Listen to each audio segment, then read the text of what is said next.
ଆଗ ଭିଡ଼ିଓରେ କେମିତି ନୂଆ ନୂଆ ଉଦ୍ଭାବନ ଯୋଗୁଁ ମଣିଷର ନୀତିଦିନ କାର୍ଯ୍ୟରେ ମଧ୍ୟ ପରିବର୍ତ୍ତନ ଘଟିଲା। କମ୍ ପରିଶ୍ରମ କରି ବେଶୀ ଉତ୍ପାଦନ ହୋଇପାରିଥିଲା। ମଣିଷ ବଦଳରେ ଯନ୍ତ୍ରପାତିର କାର୍ଯ୍ୟ ବଢ଼ିଲା, ସେହି ବିଷୟରେ ଜାଣିଥିଲେ।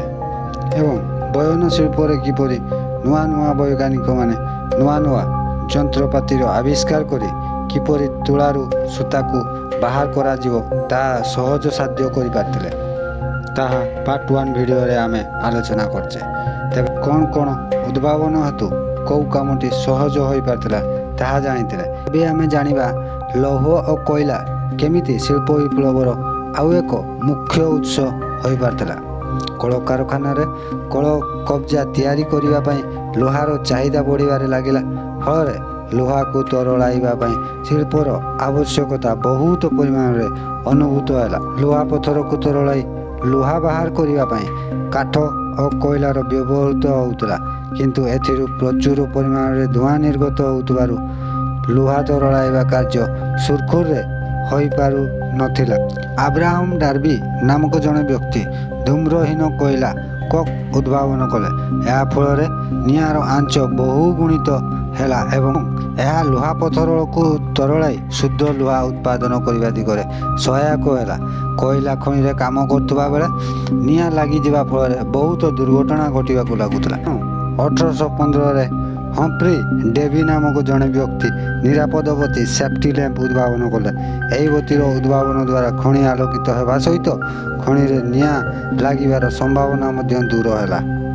ଥମାସ୍ ନ୍ୟୁକମ୍ୟାନ୍ ଖଣିରୁ ଜଳ ନିଷ୍କାସନ ଯନ୍ତ୍ର ଉଦ୍ଭାବନ କରି ଶ୍ରମିକମାନଙ୍କର ଦୁଃଖ ଦୂର କଲେ। 1839ରେ ତାର ଦଉଡ଼ି ଉଦ୍ଭାବନ ହେବା ଫଳରେ କୋଇଲା ଖଣିରୁ କୋଇଲା ବାହାରକୁ ଆଣିବାରେ ସମ୍ଭବ ହୋଇପାରିଲା। କୋଇଲାରୁ ଆଲକାତ୍ରା ପିଚୁ ଉଦ୍ଭାବିତ ହେଲା ଏବଂ ଏହା ବିଭିନ୍ନ କଳକାରଖାନାରେ ପଟୁ ରୂପେ ବ୍ୟବହୃତ ହେଲା। 1865ରେ ହେନେରୀ ବିସ୍ମାର୍କ ଲୁହାରୁ ମଇଳା ଦୂର କରି ଶକ୍ତ ଓ କଠିନ କରିବାର ଉପାୟ ଉଦ୍ଭାବନ କଲେ। ପରବର୍ତ୍ତୀ ସମୟରେ ଏହି ଲୁହା ଇସ୍ପାତ ନାମରେ ନାମିତ ହେଲା। ବାଷ୍ପଚାଳିତ ଇଞ୍ଜିନ ବିଭିନ୍ନ ଉତ୍ପାଦନ ମଧ୍ୟରେ ବାଷ୍ପଚାଳିତ ଇଞ୍ଜିନ ଥିଲା ଅନ୍ୟତମ। ଅଷ୍ଟାଦଶ ଶତାବ୍ଦୀର ଆରମ୍ଭରୁ ନ୍ୟୁକମ୍ୟାନ୍ ବାଷ୍ପଚାଳିତ ଯନ୍ତ୍ର ଉଦ୍ଭାବନ କରିଥିଲେ, ମାତ୍ର ଏହାର ଗଠନ ଶୈଳୀ ଠିକ୍ ନଥିଲା ଏବଂ ଏଥିରେ ବହୁତ ଖର୍ଚ୍ଚ ହେଉଥିଲା। 1769 ଖ୍ରୀଷ୍ଟାବ୍ଦରେ ଜେମ୍ସ ୱାଟ୍ ବାଷ୍ପୀୟ ଇଞ୍ଜିନର ଉଦ୍ଭାବନ କଲେ। ଏହି ଇଞ୍ଜିନ କୋଇଲା ଖଣି, ଲୁହା ତରଳାଇବାର କାରଖାନା ଏବଂ ଲୁଗା କାରଖାନାରେ ବହୁଳ ମାତ୍ରାରେ ବ୍ୟବହୃତ ହେଲା। ପ୍ରଥମ ଥର ପାଇଁ 1822ରେ ଇଂଲଣ୍ଡର କମେଟ୍ ନାମକ ଏକ ଷ୍ଟିମର ଏହି ଇଞ୍ଜିନ ସାହାଯ୍ୟରେ ଚାଲିଲା। ବାଷ୍ପଚାଳିତ ଏହି ଇଞ୍ଜିନ ବ୍ୟବହାର ଫଳରେ ଉତ୍ପାଦନର ମାତ୍ରା ବୃଦ୍ଧି ପାଇଲା। ରେଳ ଇଞ୍ଜିନ ଏବଂ ରେଳପଥ କଳକାରଖାନା ତଥା ନୂତନ ଯନ୍ତ୍ରର ବିକାଶ ସହିତ ଉନ୍ନତ ପରିବହନ ବ୍ୟବସ୍ଥା ଆବଶ୍ୟକତା ଅନୁଭୂତ ହୋଇଥିଲା। 1814ରେ ଜର୍ଜ ଷ୍ଟିଫେନସନ୍ ରେଳ ଇଞ୍ଜିନ ଉଦ୍ଭାବନ କଲେ। ଇଂଲଣ୍ଡର ରକେଟ୍ ନାମକ ପ୍ରଥମ ରେଳ 1830 ଖ୍ରୀଷ୍ଟାବ୍ଦରେ ଘଣ୍ଟାକୁ 30 ମାଇଲ ବେଗ ଲିଭରପୁଲ ଠାରୁ ମାଞ୍ଚେଷ୍ଟର ପର୍ଯ୍ୟନ୍ତ ଚାଲିଥିଲା। ଏହାପରେ ରେଳପଥର ଦ୍ରୁତ ବିକାଶ ଘଟି ଚାଲିଲା। ନଦୀ ଉପରେ ରେଳପୋଲ ନିର୍ମାଣ ଏବଂ ପର୍ବତକୁ କାଟି ରେଳପଥର ବିକାଶ କରାଯାଇଥିଲା। ଏହିପରି ଭାବେ ରେଳପଥ ଦ୍ରୁତଗାମୀ ଭାବେ ବଢ଼ି ଚାଲିଥିଲା। କେନାଲ ପରିବହନ ବ୍ୟବସ୍ଥା ପାଇଁ କୃତ୍ରିମ ଜଳପଥର ବ୍ୟବସ୍ଥା କରାଯାଇଥିଲା।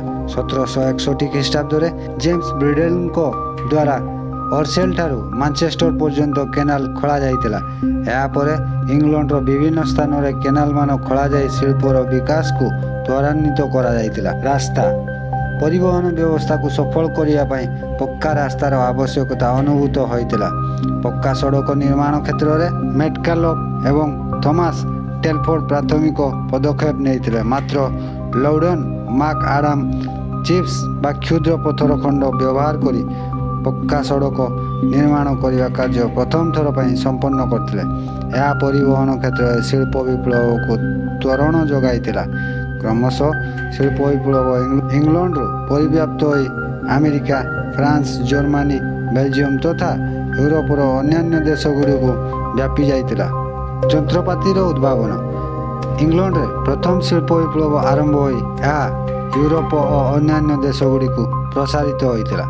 ମାଇକେଲ ଫାରାଡେ ନାମକ ଜଣେ ବ୍ୟକ୍ତି ବୈଦ୍ୟୁତିକ ବିଜ୍ଞାନ ସମ୍ବନ୍ଧରେ ଗବେଷଣା କରି ଅନେକ ନୂତନ ତଥ୍ୟ ପ୍ରକାଶ କରିଥିଲେ। 1878ରେ ଥମାସ ଆଲଭା ଏଡିସନ୍ ବୈଦ୍ୟୁତିକ ବଲ୍ବ, ଫୋନୋଗ୍ରାଫ ଓ ସିନେମା ଉଦ୍ଭାବନ କରିଥିଲେ। 1876ରେ ଆଲେକ୍ଜାଣ୍ଡାର ଗ୍ରାହାମ ବେଲ୍ ଟେଲିଫୋନ୍ ଉଦ୍ଭାବନ କରି ମାନବ ସମାଜର ଅଶେଷ କଲ୍ୟାଣ ସାଧନ କରିଥିଲେ। 1895 ଖ୍ରୀଷ୍ଟାବ୍ଦରେ ମାର୍କୋନି ନାମକ ଜଣେ ଇଟାଲୀୟ ବ୍ୟକ୍ତି ବେତାର ଯନ୍ତ୍ର ବା ରେଡ଼ିଓ ଉଦ୍ଭାବନ କରିଥିଲେ। ଶିଳ୍ପ ବିପ୍ଳବ ପ୍ରଥମେ ଇଂଲଣ୍ଡରେ ଦେଖା ଦେଇଥିଲା, କାରଣ ଇଂଲଣ୍ଡରେ ଭରି ରହିଥିଲା ଜଳ, କୋଇଲା, ଲୁହାପଥର ଆଦି ଅମାପ ପ୍ରାକୃତିକ ସମ୍ପଦ। ଦ୍ୱିତୀୟତଃ ଲୁହା ଏବଂ କୋଇଲା କାରଖାନା ପାଖାପାଖି ଲାଗି ରହିଥିଲା, ଫଳରେ ଉତ୍ପାଦନ ସହଜରେ ହୋଇପାରିଲା। ତେଣୁ ତୃତୀୟତଃ ଇଂଲଣ୍ଡରେ ବିଶାଳ ଉପନିବେଶ ଗଢ଼ି ଉଠିଲା। ଏହି ଉପନିବେଶ ଗୁଡ଼ିକରେ ସେମାନେ ବହୁତ ବାଣିଜ୍ୟ ଦ୍ରବ୍ୟ ପ୍ରତିଷ୍ଠା କଲେ। ସେଠାରେ ଗଢ଼ି ଉଠୁଥିବା ବଜାରର ଚାହିଦା ପୂରଣ କରିବା ଥିଲା ଇଂଲଣ୍ଡର ପ୍ରଧାନ ଲକ୍ଷ୍ୟ। ଚତୁର୍ଥତଃ ବେଗଗାମୀ ଜାହାଜ ନିର୍ମାଣ ଏବଂ ଇଂରେଜ ନାବିକମାନଙ୍କର ସମୁଦ୍ରରେ ନୌଚାଳନାର ଦକ୍ଷତା ଇଂଲଣ୍ଡରେ ପ୍ରସ୍ତୁତ ଦ୍ରବ୍ୟକୁ ଉପନିବେଶ ଗୁଡ଼ିକରେ ପହଞ୍ଚାଇବା ପାଇଁ ଯଥେଷ୍ଟ ସହାୟକ ହୋଇଥିଲା। ପଞ୍ଚମତଃ ବିଭିନ୍ନ ବଜାରର ଚାହିଦା ମୁତାବକ ବିଭିନ୍ନ କୁଶଳୀ କାରିଗରମାନେ ବିଭିନ୍ନ ଦ୍ରବ୍ୟ ନିର୍ମାଣ ଦିଗରେ ସିଦ୍ଧହସ୍ତ ଥିଲେ ଏବଂ ଶେଷରେ ଇଂଲଣ୍ଡ ପ୍ରସ୍ତୁତ ଦ୍ରବ୍ୟ ମେଡ୍ ଇନ୍ ଇଂଲଣ୍ଡର ଛାପ ବିଭିନ୍ନ ଦେଶଗୁଡ଼ିକୁ ଏହାର ପ୍ରସ୍ତୁତ ଦ୍ରବ୍ୟ କ୍ରୟ କରିବା ପାଇଁ ଆକର୍ଷିତ କରିଥିଲା। ତେବେ ଏହିସବୁ କାରଣ ପାଇଁ ଇଂଲଣ୍ଡରେ ଶିଳ୍ପ ବିପ୍ଳବ ଦେଖା ଦେଇଥିଲା। ଫଳରେ ଇଂଲଣ୍ଡର ଶିଳ୍ପ ବିପ୍ଳବ ମୁଦ୍ରାର ଦୁଇ ପାର୍ଶ୍ୱ ପରି ସୁଫଳ ଓ କୁଫଳର ଫଳାଫଳ ଦେଇଥିଲା। ଏହି ଶିଳ୍ପ ବିପ୍ଳବ ଫଳରେ ମାନବ ସଭ୍ୟତା ଉନ୍ନତର ସୋପାନରେ ଚଢ଼ିବାକୁ ସକ୍ଷମ ହୋଇପାରିଥିଲା। ତେବେ ଫ୍ରେଣ୍ଡସ୍, ଏହି ଶିଳ୍ପ ବିପ୍ଳବର ପାର୍ଟ 2 ଭିଡ଼ିଓଟି ଆପଣମାନଙ୍କୁ କେମିତି ଲାଗିଲା ତାହା କମେଣ୍ଟ ମାଧ୍ୟମରେ ଜଣାଇବେ। ଆଉ ଯଦି ଭିଡ଼ିଓଟି ଭଲ ଲାଗିଛି ଭିଡ଼ିଓକୁ ଲାଇକ୍ କରିବେ ଏବଂ ସାଙ୍ଗସାଥୀଙ୍କୁ ସେୟାର କରିବେ, ଯାହାଦ୍ୱାରା ତାଙ୍କୁ ମଧ୍ୟ କିଛି ନଲେଜ ମିଳିପାରିବ। ଏବଂ ଭିଡ଼ିଓକୁ ସବସ୍କ୍ରାଇବ୍ କରି ଘଣ୍ଟି ଚିହ୍ନକୁ ଅଲ୍ କରିଦେବେ, ଯାହାଫଳରେ ୱାର୍ଲଡ ହିଷ୍ଟ୍ରି କିମ୍ବା ଇଣ୍ଡିଆନ୍ ହିଷ୍ଟ୍ରିର ଭିଡ଼ିଓ ଆପଲୋଡ଼ କରାଗଲେ ଆପଣମାନଙ୍କ ପାଖକୁ ପ୍ରଥମେ ନୋଟିଫିକେସନ୍ ପହଞ୍ଚିଯିବ। ତେବେ ଠିକ୍ ଅଛି, ମୁଁ ଉପସ୍ଥିତ ହେବି ଆଉ ଏକ ବିଷୟ ନେଇ। ଧନ୍ୟବାଦ। ଜୟ ଜଗନ୍ନାଥ।